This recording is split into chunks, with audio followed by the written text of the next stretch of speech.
Hello, Lisa here. Welcome back to my channel and welcome to my first ever anti-haul.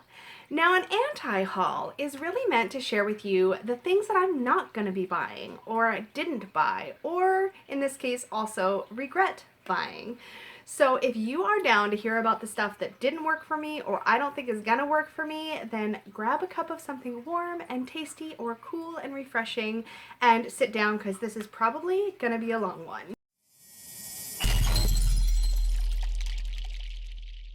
So I actually first had this idea quite a long time ago, and I had it on my list of things I wanted to do on my channel, and it's just been one of those things I've been waiting to just sit down and properly do.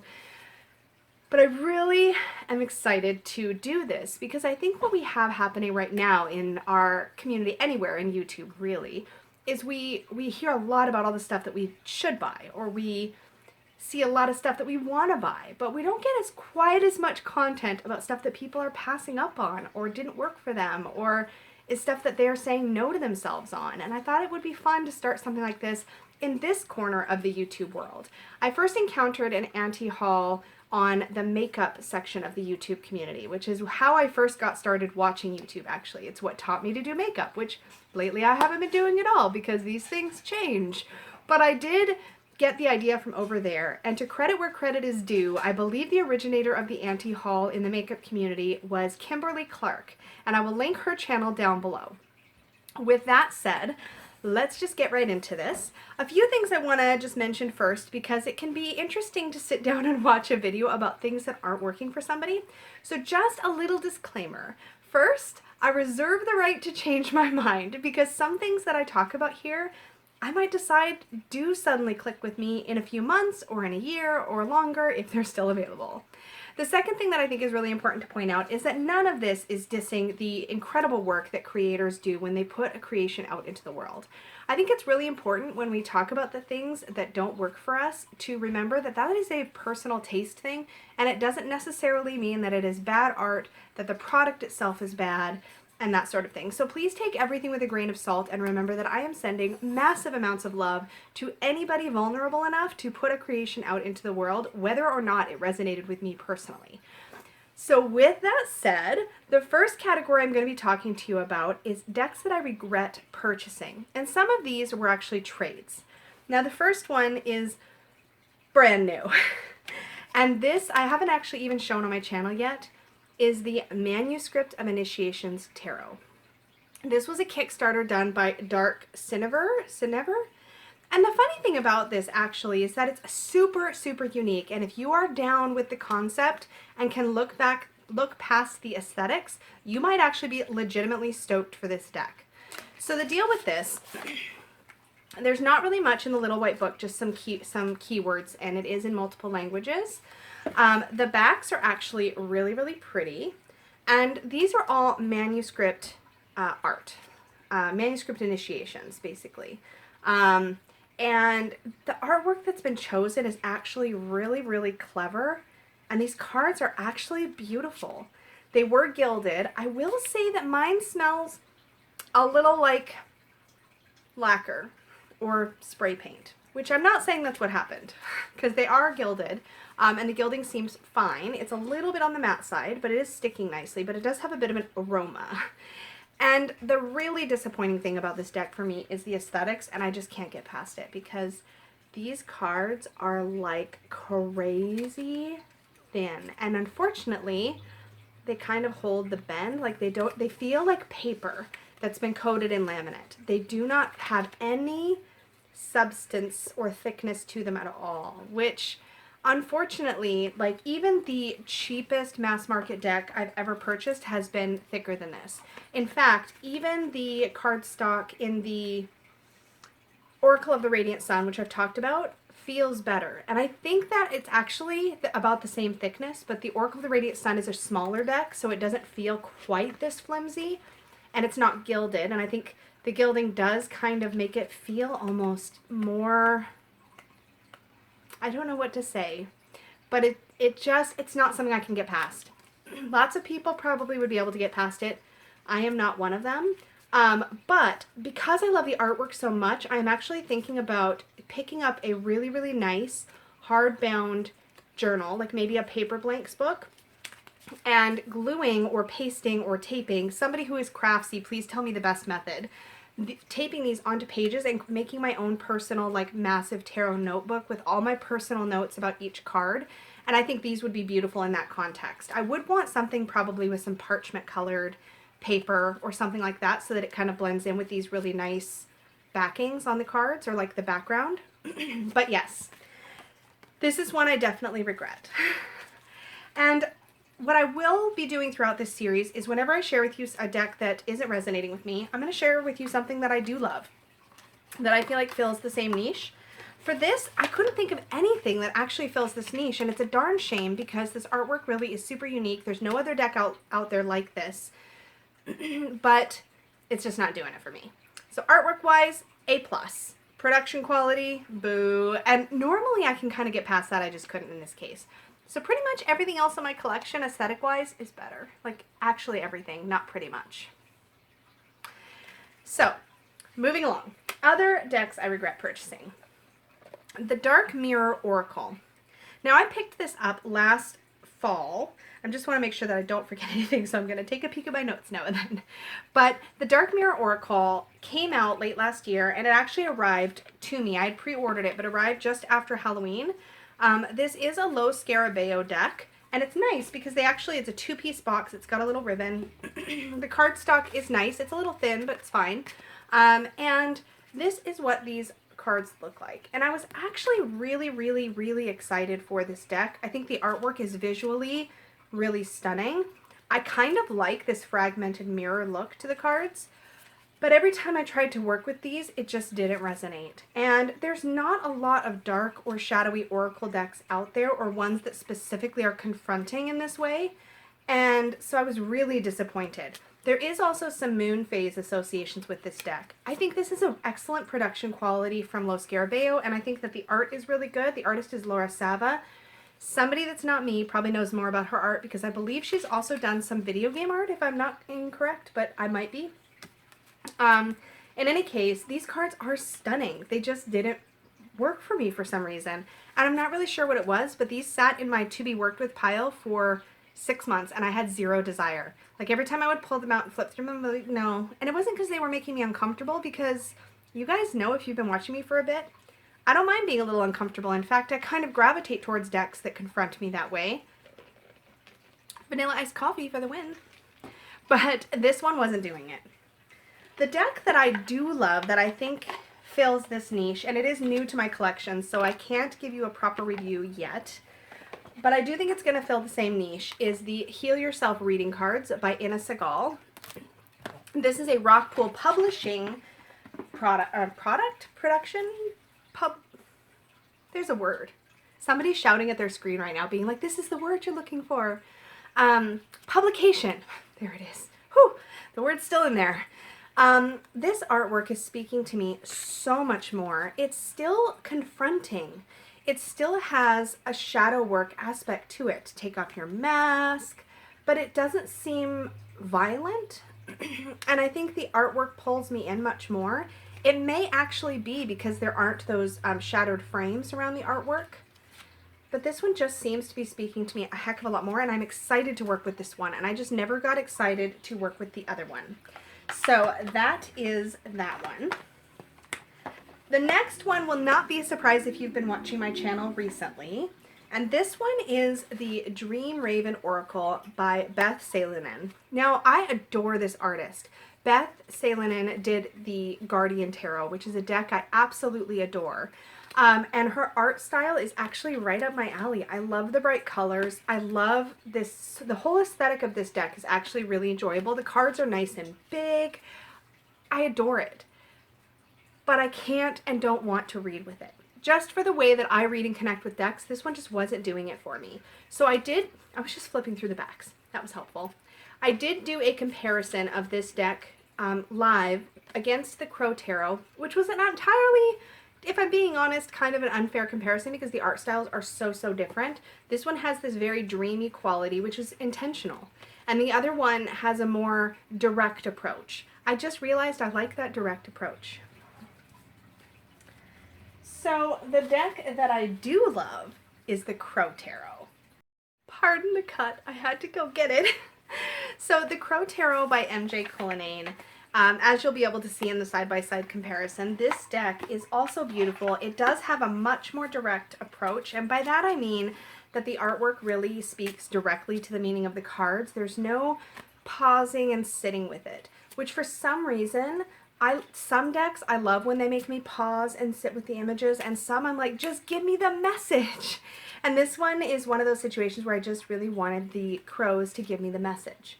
So both decks are beautiful. Both artists did an amazing job. One just spoke to me more.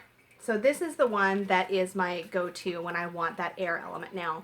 So I will link in the cards my side-by-side comparison and also my weekly deck review where I talk about how this was to work with. I only have a few cards. The cards, by the way, if you're not sure what I mean when I say that, are the little pop-up-y things that has a little eye information button up in this corner of your screen. So I like to pop little relevant links up there when I can, but they only let me do 5 in a video. So if I run out, there will be links down below.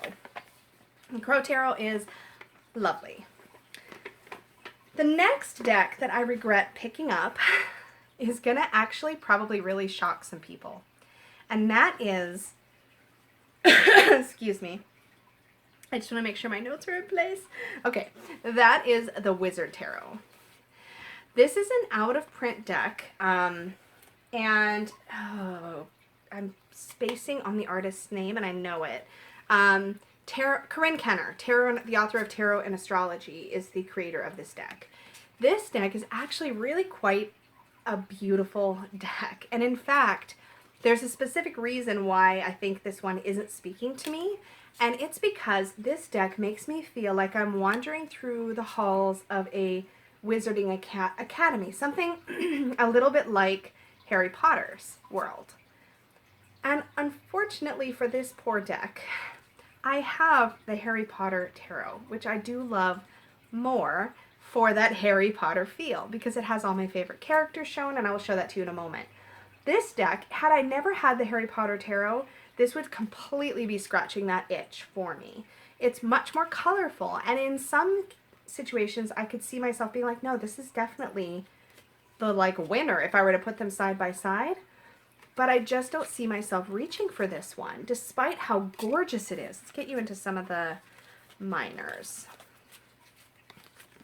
So this is a deck that I will be looking to trade or sell. It just isn't one that I just flipped through it and I didn't feel a whole lot. The backings are stunning, but I don't have the book for this one. This was one that I got off the trade table at Northwest Tarot Symposium.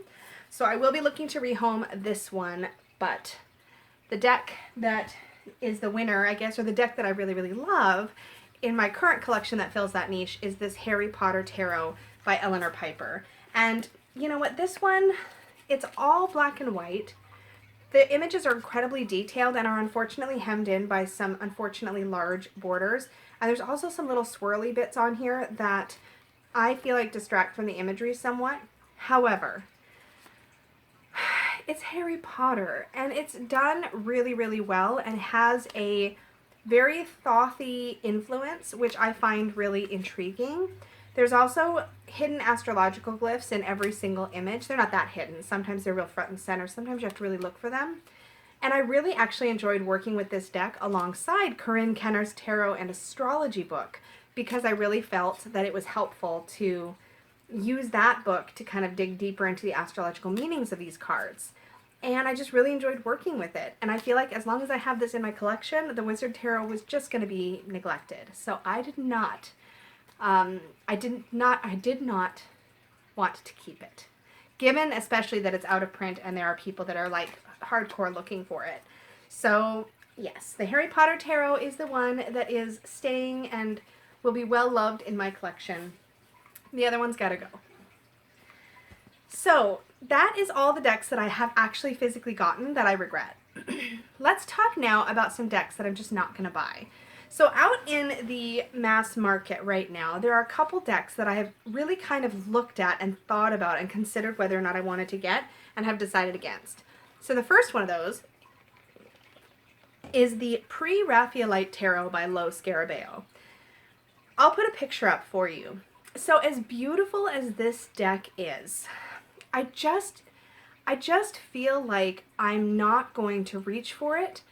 There's something about the artwork. It's all pre-Raphaelite inspired. It reminds me so much of a lot of the images I've seen, and I am not an art buff by any stretch of the imagination, but it reminds me of the art I've seen in decks that are now out of print, like the Tarot of Delphi, which is probably the one that I'm gonna say is my What I Love Instead deck. Now, the Tarot of Delphi has been out of print for a bit. There's rumors that it may come back into print, but I really don't know. I feel like if I picked the pre-Raphaelite tarot up, I would just be trying to scratch the itch that I have for the Tarot of Delphi. And one thing I've learned through my journey of collecting and really enjoying tarot decks is that sometimes it can be tempting when we are lusting after a particular deck to get something similar to kind of scratch that itch. And often when I've done that, I've really regretted it, because most of the time it's just not what I want it to be. It doesn't live up to the hype of the deck that I'm really wanting, but I'm having a hard time getting a hold of. So for that reason, pre-Raphaelite Tarot is on my I'm not gonna buy it list. So as I mentioned, what I love instead, the Tarot of Delphi. If there's ever a chance to get that for a not out of print price, so if it comes back into print, I will scoop that baby up in a heartbeat. The other current mass market deck, this is going to get me into so much trouble, but the other currently mass market deck that I have decided I'm not going to buy, and please remember the disclaimer at the beginning about I reserve the right to change my mind, is the new Dirty Pam. So this is the deck, we all call it the Dirty Pam in the community, but this was a deck that was put out by Los Scarabeo. It used to be called the Pamela Coleman Smith deck, I believe, or the Pamela Coleman Smith Tarot. And that went out of print. The old Dirty Pam went out of print. It was bordered. It had more vibrant, dramatic coloring in the background of the classic Rider-Waite-Smith art. The Radiant Wise Spirit is Los Scarabeo's reprint of that deck, and it looks beautiful. It is borderless now, so the images are bigger. The coloring looks great. Everything about it looks absolutely stunning. The problem is, I don't reach for my Rider-Waite-Smith Centennial deck that I have 2 different copies of unless I'm studying. So I reach for my Rider-Waite-Smith Centennial if I'm doing a series and I want to reference the classic Rider-Waite-Smith image. I used the travel version, or the version in a tin, for my trip to Northwest Tarot Symposium so that I had a travel classic deck to use in the workshops.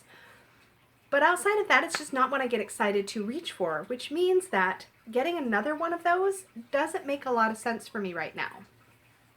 But what I love instead is the Deck of the Bastard. I don't have it yet, but it is sitting firmly on my wish list at the moment. I'm not in a big hurry for that one. It is an independent deck. It is put out by, I believe it's 7 Stars. I will put a link to the Etsy shop where you can purchase the Deck of the Bastard, and I will also pop some images up. Hopefully I'll be doing that the whole way through this video so you can see what I'm talking about. The Deck of the Bastard is a deck that has Rider-Waite-Smith, so Pamela Coleman's artwork through the minor arcana, but it uses some other decks for the aces, for some other historical decks for the aces, the courts, and the majors.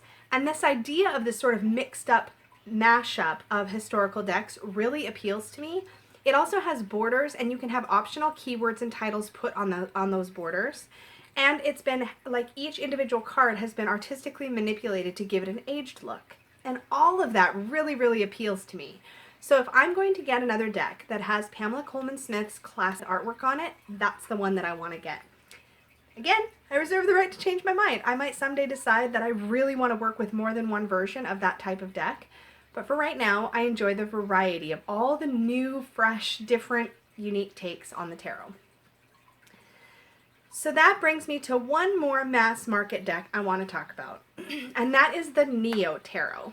So I watched a flip through or an unboxing type first impressions review that Simon at the Hermit's Cave did recently of this deck. And when he first started talking about it, I got legitimately excited. Like, I was listening to his video and looking up prices on Amazon, and I was like, I think I'm going to get it.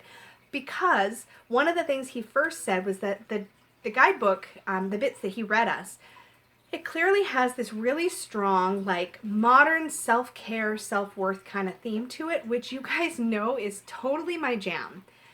But then, we got to the point where we realized that the guidebook is physically attached to the box. Creators, don't do this to us. Most of us like to rehome our decks into bags, put them in boxes, or cart them around, and we want to be able to use the box, or rather the book, separately. The book sounds incredible, and I might have been tempted to get the deck for the book alone and use it with other cards, but the fact that I'm going to have to now rip it off the box, figure out how to make it look nice and be usable, too much work, you guys. Way too much work. The reality is that the artwork on the cards themselves just didn't speak to me, and sometimes that's just the way it is, and it's cool, but it wasn't my cup of tea. But what I love that is currently in my collection that I feel kind of fills that niche is the Sassy Burrito Tarot. So we call this in the community the Sassy Burrito affectionately. I don't know who originally coined the term, so I can't credit them properly. But I have to tell you that Stacia Burrington's artwork in this deck just speaks, whoa, throwing cards everywhere, just speaks directly to the idea of self-worth and self-care. But it's kind of threaded throughout the deck. It's not in your face. Like, she doesn't say this is a self-worth deck. But a lot of the imagery really feels like it's designed to make you think about your relationship with yourself. And I love that about this deck. It is actually one of my very favorite decks of all time for that reason. It just kind of tugs on the heartstrings, and it makes you think about your personal growth path and your personal journey. And I adore that. So maybe the Neo Tarot wasn't for me, but I have a wonderful deck in my collection that totally does this, fills that sort of void for me of wanting a deck that really is wonderful for self-worth. Another deck that does this beautifully is the Guardian Tarot. As I was mentioning the Dream Raven Tarot by Beth Salonen. She also did the Guardian Tarot. That's a deck that kind of resonates with some people, doesn't resonate with other people, because the figures that are painted in the cards are kind of like these tree guardians, and they have like hollows instead of eyes, and that freaks people out. But if you aren't bothered by the artwork, there's so much love and self-worth and self-care in that deck as well. So I've got 2 decks in my collection I can easily reach for to fill that niche for me. So that is it for mass market decks that I am currently looking at that I'm not going to buy. And there'll be more in my next video, because this will definitely not be my last anti-haul. So let's look at or talk about some independent decks that I've decided I'm not going to buy. So the first one, these are currently available. The first one is the Victorian Romantic Tarot, the 3rd edition by Baba Studio. Boy, you guys, when this one first released, everybody seemed to be talking about it. And I was like, what is wrong with me? It's just not, it's not quite resonating. I didn't know what it was. I really wanted a Baba Studios deck. It wasn't, there was something about it that just wasn't hitting home for me. The artwork was beautiful to look at, but there was something about the way the card artwork was connecting with me personally that I was just like, I don't know. And then my sister Jen over at Jen's Balanced Tarot, she got a copy. And I was like, okay, this is going to be my tipping point. Like, once I have it in my hands, I'm going to for sure want it. And I was so excited to look through it in person. And I had the exact same reaction, which was amazing to me, because usually once I have a deck in hands, I'm like, oh yeah, I get it now. But this one, something about it just isn't me.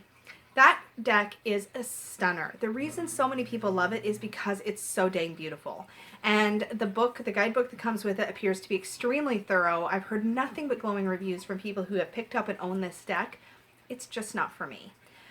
But the deck that scratches that itch for me is another Baba Studios deck, and it is the Alice Tarot. And I hardcore love this deck so much more than I ever thought I would. It's got the exact same production quality, the beautiful clamshell box. I bought the separate guidebook because it is so well researched and thorough. This also has the really nice cold foil stamping, metallic accents on all of the cards. And I do feel like the cold foil stamping is different between this deck and the Victorian Romantic 3rd edition. In the Victorian Romantic 3rd edition, I felt like the cold foil stamping pulled me out of the imagery a little bit. It made the imagery feel just a little bit more flat than I wanted it to. Whereas with the Alice Tarot, the cold foil stamping that exists is a lot softer, or at least it seems like it to me. So it's got a little more of subtlety to it. and it enhances the artwork. It doesn't feel like it flattens it or makes it feel less real. There's also bits, just the way that the Alice Tarot ended up speaking to me, the way that I can dig into the juiciness of the stories, and the way that the guidebook gives you standard meanings, but also gives you Rider-Waite-Smith meanings gives you Rider-Waite-Smith meanings and also gives you Alice Tarot meanings so that you can dig into different layers of every single card, I think is really amazing. The fact that you've got the richness of the stories to pull from, as well as the beautifully done artwork. This deck feels like the dreamiest labor of love of any creator. It just feels like they poured their heart and soul into it, and I feel like it comes through in the artwork, it comes through in the book. The backings are gorgeous, and if I'm being honest, I have a playful aesthetic. There's a lot of decks in my collection that I absolutely adore that have that younger, for lack of a better way to express it, inner child friendly kind of vibe. So it makes sense that this would be the Baba Studios deck that would just get me, right? And because I have this, I'm not sad that I don't connect with the Victorian Romantic 3rd edition. So moving on, the decks that are currently in pre-order status that I'm not going to buy are, and I believe these are all, some of these are, one of these is mass market and one of these is independent, I think. You might have to correct me. If you know below, the first one is the Modern Witch Tarot. Now, everybody is all in a hubbub about this deck, and it's for good reason. It is a powerful reimagining of a classic Rider-Waite-Smith feeling kind of artwork, but with modern characters in modern situations, wonderful diversity, and it has been very high on my wish list for a really long time. The deluxe or the independent version is up for pre-order right now through the creators. I'll put a link for that down below. The reason that I'm not going to buy this is because I found something that has a similar feel to me, but I liked better. It just resonated with me better. And that is the This Might Hurt Tarot that is currently on Kickstarter. I think it actually just finished. It overfunded. We hit a couple stretch goals. Really exciting. There was something about that particular art style, the way that it was colored, the way that it was drawn, the way the images were depicted, the amount of diversity in racial diversity was there, but also ability diversity and body diversity. It was just ticking all of my boxes. And every image that the creator has released on Instagram or through the Kickstarter campaign has just gotten me really excited. I have loved every single image. I can bring up several of the images to mind just right now because they've been that memorable. And it just blew me away to the degree that I'm like, if I'm getting this, I'm never going to reach for Modern Witch. And both decks are brilliant and both deserve support. It's just that one is speaking to me more than the other, and I feel like I don't need both in my collection. The next deck that I want to talk to you guys about is by Kim Krans, and this is currently in pre-order status, the Wild Unknown Archetypes deck and guidebook. I love working with archetypes, and so I have had this on my wish list ever since I first found out about it, before there were even any preview images. It's supposed to be a round deck in Kim Krans' art style, of course, all about archetypes. It was exciting sounding, and I just really, really, really wanted it. But then I realized that I have now traded my Wild Unknown Tarot and my Wild Unknown Animal Spirit. Despite the fact that both decks are beautiful, neither one spoke to me. And I was like, probably this new one isn't going to speak to me either, because as much as I aesthetically love those decks, something about it just wasn't clicking. It wasn't hitting home. So I've removed that one from my wish list. I am not going to purchase it. Reserve the right to change my mind in case it absolutely blows me away later. But the deck that I do love and that I'm considering picking up is the Carolyn Miss Archetype cards. These have been around for a while, and they're a little bit old school in the way that they look, but I've heard nothing but decent things about them, and I do really want, excuse me, I have a dog that is currently building a nest behind me. Shayla, can you lay down, please, Miss Princess? Please? She's like, no, I'm going to dig over here now. We're just gonna give her a second to settle down. Shayla, lay down. She's such a princess. Shayla, lay down. Good girl. Finally. So the Carolyn Myths Archetypes deck is on my wish list currently, but I'm not in any rush. I may wait and see when the Kim Kranz deck comes out, make sure it's not speaking to me, but probably I'm going to go with the original Carolyn Myths archetype cards. So now let's talk about some Kickstarters that I did not back. So the first one I want to talk about that has, again, taken a lot of the tarot community by storm is the Slow Tarot. I will link all of this stuff and I will have images for you to look at. The Slow Tarot is stunningly beautiful, hand-painted deck. A lot of love, heart, and soul went into this, and I was very excited when I first saw all of the preview images come through. This has taken the community by storm for a reason. The artwork is beautiful. It is currently on as part of a gallery display. The originals are being sold, and you can view all the images of the deck if you find that gallery, which if I remember, I will also link that below so you can view all of the images. This deck deserves support. It deserves love. However, one card was a deal breaker, and this is the first time that's actually ever happened to me. Normally, if I don't like a couple of cards, I can kind of get past it. But in this case, the Devil card for this deck features a woman of size surrounded by sex and dessert and wine. So there's cake, there's sexy things happening in the background, she's nude, and unfortunately, she's also the most voluptuous woman featured in the entire deck. And as some of you may know, I have been a body image and body positivity advocate for probably about 7 or 8 years now. And as somebody who has spent a lot of time coaching people and working with people to love their bodies as they are, to not buy into social stereotypes, to not go down that horrible rabbit hole of assuming things about people based on their body size, that card just represents everything that I have worked so hard to fight in the world. And I don't even think that this was an intentional thing on the part of the artist. It's just that these are embedded stereotypes that we all deal with day to day. So I definitely passed on that one. But one thing I will say is that one of the things that excited me about the Slow Tarot was the hand-painted feel of like actual oil on canvas. I think it was oil on canvas, of all of the artwork that was included in the deck. So then I was trying to think about what in my collection do I feel that excited about the paint style, the art style. And I thought about my beloved Fountain Tarot. The Fountain Tarot was an oil painted deck. And so while the feel of this deck is much cooler and airier and cleaner in some ways, more of a like fresh feel, I do feel like the Slow Tarot has a more grounded, earthy feel from the artwork I've seen.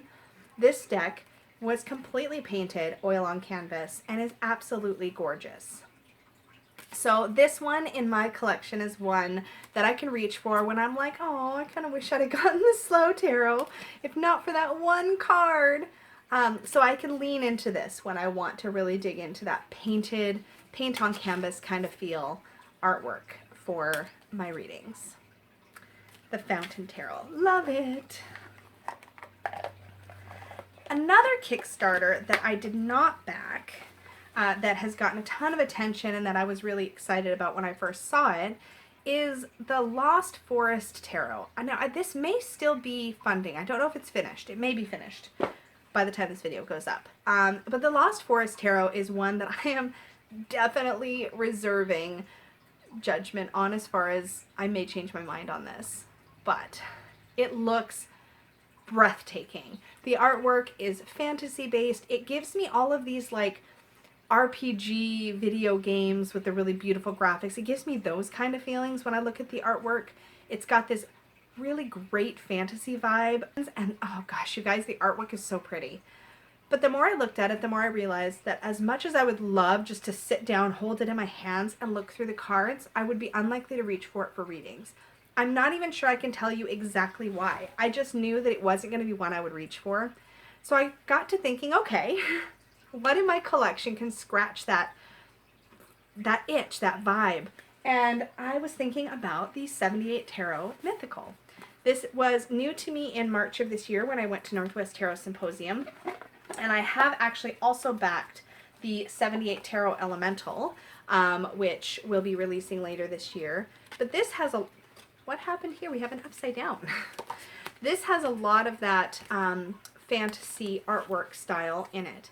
And I just really, really, really enjoy this deck. There's so much to see through these cards. There's so many different artists represented. So this can be my yummy fantasy art deck that if I want to just pull it out and flip through it, I can, but I have also worked with this deck and I know that it reads beautifully. And so it's still a really usable deck for me. And so I don't need to back that other one. And if that other one comes out and people start doing reviews, maybe there'll be an option for me to purchase it later. And that's something that I'll keep in mind. But for now, I'm good that I didn't back that one. This one is an absolute beauty.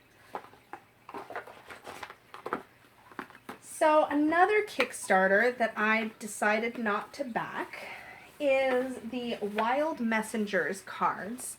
This one is just being shown now as people are starting to receive their decks, and I kind of had a bit of not buyer's remorse, FOMO, fear of missing out, because oh my gosh, when people started reviewing this deck and showing this deck, I was like kind of drooling. But the thing is, what I realized I was drooling over was the production quality out of this world. So I will pop some images up.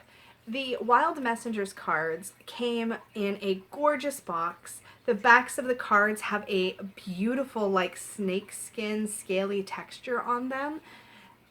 They look matte. They look like they are good cardstock.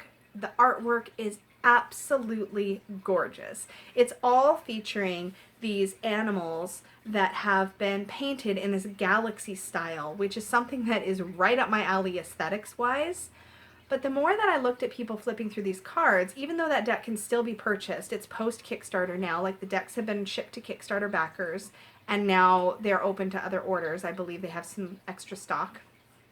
I was this close to going, oh, I need to buy it. And then I realized, wait, Lisa, just stop. Just take a second.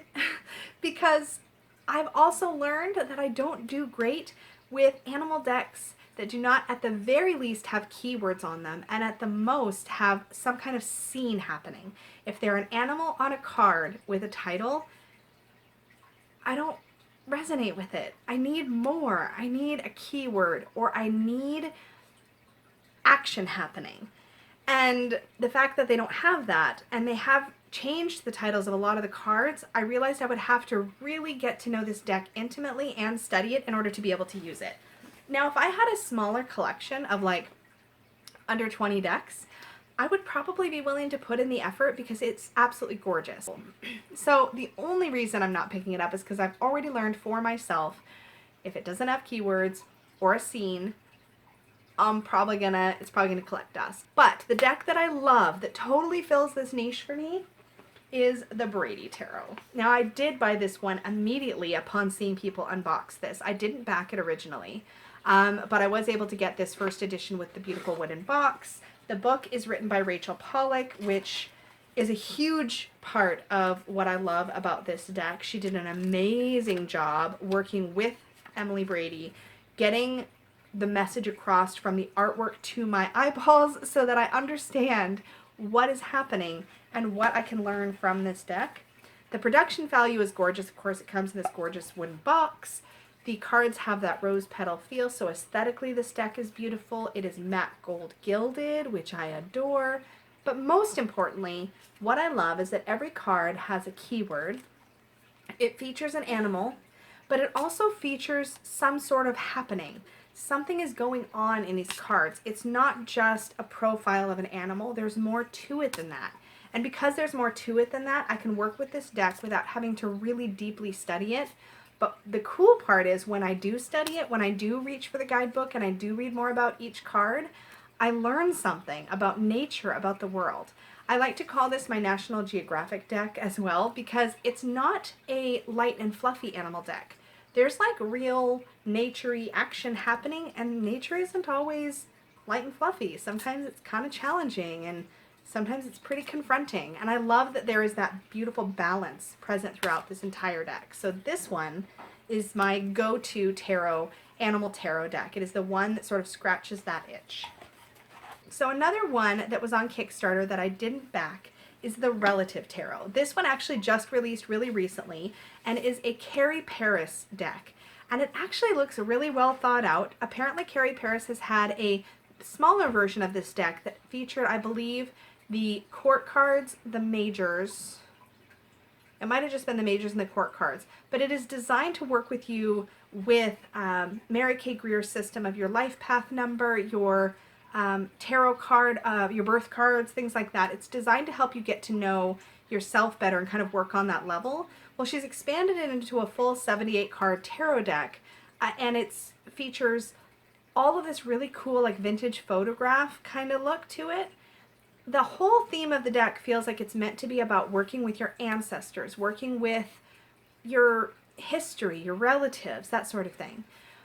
The artwork isn't necessarily fully my vibe, although it does have a really cool look to it. But more importantly, I don't want to get a whole deck for ancestor work because I got some problematic crap in my past, and that's not how I engage with the ancestors. For me, ancestors are less about DNA and relatives, which I felt like that kind of who you're related to thread was running through the campaign for this one. For me, ancestor work is more about going much further back, like much further back. And so this one just did not speak to me. That being said, the deck I do love to reach for when I'm looking at sort of past life stuff or just want to lean into sort of that ancestry energy is my Angels and Ancestors deck by Kyle Gray. With the artwork is by Lily Moses in this deck. I gilded this one myself using a gold paint marker, so it's not super shiny, but it does give it that really nice edge. I love this deck. This is an oracle deck, but it really is gorgeous. It gets me thinking about the influences that are on my existence as a soul on this planet without taking me into problematic places about who my direct relatives are and what their story is. And that isn't to say that I won't eventually do more work with my direct relatives and ancestry, but I'm just not there right now. And so a deck that, like the Relative Tarot, that feels like it's designed to take me there is just not something that's in my practice right now. But I do love working with this beauty. So the next one I wanted to mention is the True Black Tarot. So this was another one that came out on Kickstarter. I have to tell you, it was hard for me not to back this one, partly because the creator behind this deck was, like, the way that he conducted himself through social media, through updating his backers, through communication was top notch. He was really concerned about really running an ethical campaign, being transparent, offering people an amazing experience, and it feels like from everything that I've encountered on social media and by looking at his campaign that he did a beautiful job of that, despite multiple hiccups, things that he couldn't have possibly foreseen. I feel like the way that he handled that whole campaign was brilliant. I think that he really put his heart and soul into producing a beautiful product. It just wasn't speaking to me. It's a very like art style deck to me. It reminds me of models you might look at to draw or paint if you're an artist.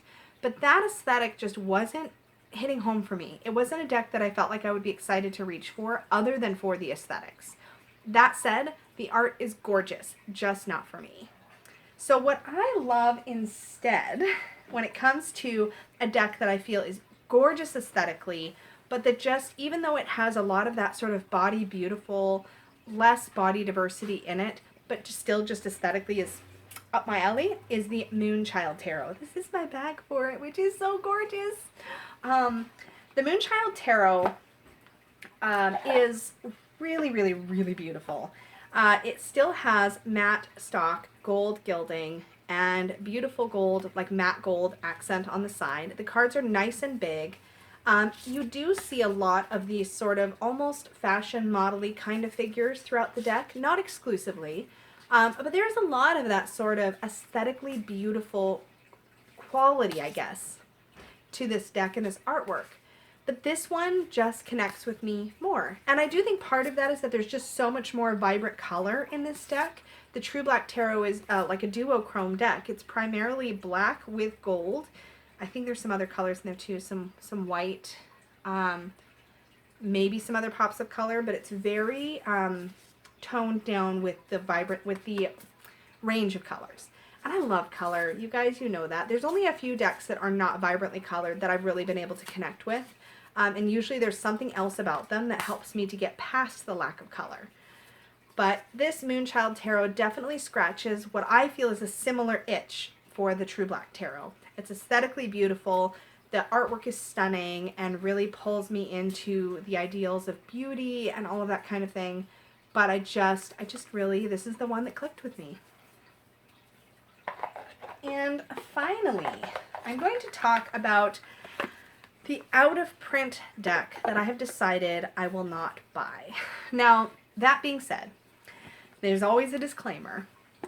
I have had the I'm just going to tell you the deck so that this will all make more sense. I've had the Idiosyncradeck by J Bot. I want to say it's like Jasmine, but I'm going to say J Bot because I believe that's what's on the Etsy page for her shop. But she did a beautiful deck called the Idiosyncradeck. I have her Oracle deck, the Amethyst Oracle. It's like vector graphic style art. Stunning, clear, gives me great messages, love it. And I would love the Idiosyncradeck to work with beside it. But that deck is super out of print and rare and hard to find. And when it does come up for sale, it sells fast and for a lot of money.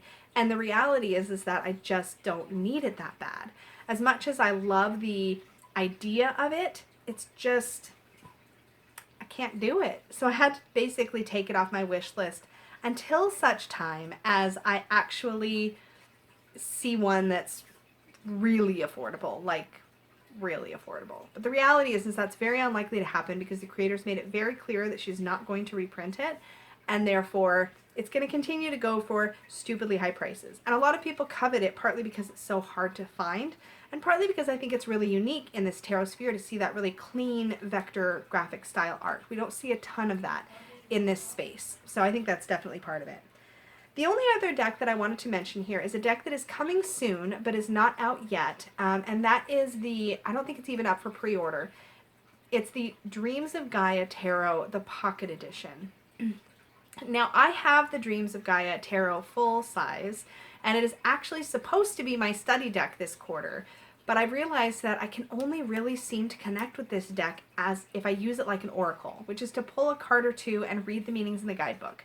The guidebook is amazing. It has this great healing vibe. It's really, really wonderful to work with. There's something about it that just really speaks to me. But I've tried learning to use it as a regular tarot deck that I can just like shuffle and throw down some cards and like read in larger spreads, and it just doesn't work for me. So I realized I don't need the Pocket Edition. I was this close, y'all, though, to putting it on my wish list because that artwork by Raven Falan is absolutely gorgeous. The deck that sort of scratches that itch for me is my little Tarot of Trees. So this is still a little pocket deck. I haven't worked with this one for a full week yet, but I have played with it, looked at the imagery, edged the deck in black. This, to me, if I want a little pocket tarot that is a good, like, sort of all-arounder and has really vibrant, beautiful art, this is one that I will reach for. So it's all trees, but the trees bring forward the imagery of and the meaning of each card. You know, we have all these apples and bounty in the Empress. We have this like giant tree towering over all these smaller evergreens in the Emperor. Like, I mean, I could do a whole walkthrough of this deck, and if you want to see a whole walkthrough of this deck, let me know. I will be working with it soon, but I feel like this kind of scratches that itch for like a pocket deck, right? Like, it's just like that nice kind of like poker size, bridge size, whatever that like small, I think it's probably bridge size. So if I wanted like a little pocket deck, this one is the one in my collection right now that I could work with instead. Oh boy, that was a lot of decks and a lot of time. And thank you so much if you stuck it out with me. I really enjoy occasionally watching longer videos, but I know we all have limited time. And so for those of you who were hanging out with me for this past probably hour or so, I just want to say thanks because I enjoy the company and I enjoy sharing all of this stuff with you. But most importantly, I'm really excited that I'm bringing to you some alternative viewpoints or some information about stuff that you maybe don't need to buy that thing right away that you're lusting after, because sometimes you might find that there's something already filling that need for you in your collection, or something that's more affordable, or something that speaks to you just a bit better. And so I'm trying to work on that more with my own personal collecting habit, just to be aware of like, even when I love something or love the look of it, that doesn't mean it's going to work for me. And it doesn't necessarily mean that I have to have it. I love variety. You guys see I've got tons of decks, but I also know that I don't need to buy every single one that I see. So watch for another one of these once I've accumulated a new list of things that I'm not going to buy. I would love to hear from you down below, anything that you've recently said no to yourself on. What are some things that you've decided not to get? Kickstarters you've decided not to back, Indiegogo campaigns you've decided weren't for you, mass market decks you've decided, nah, don't need it. Let me know down below and maybe share your thoughts on why that thing isn't resonating with you, and you might be able to offer us all even more perspective. Until next time, have a great day, afternoon, or evening, wherever you might be, and I will talk to you all again very, very soon.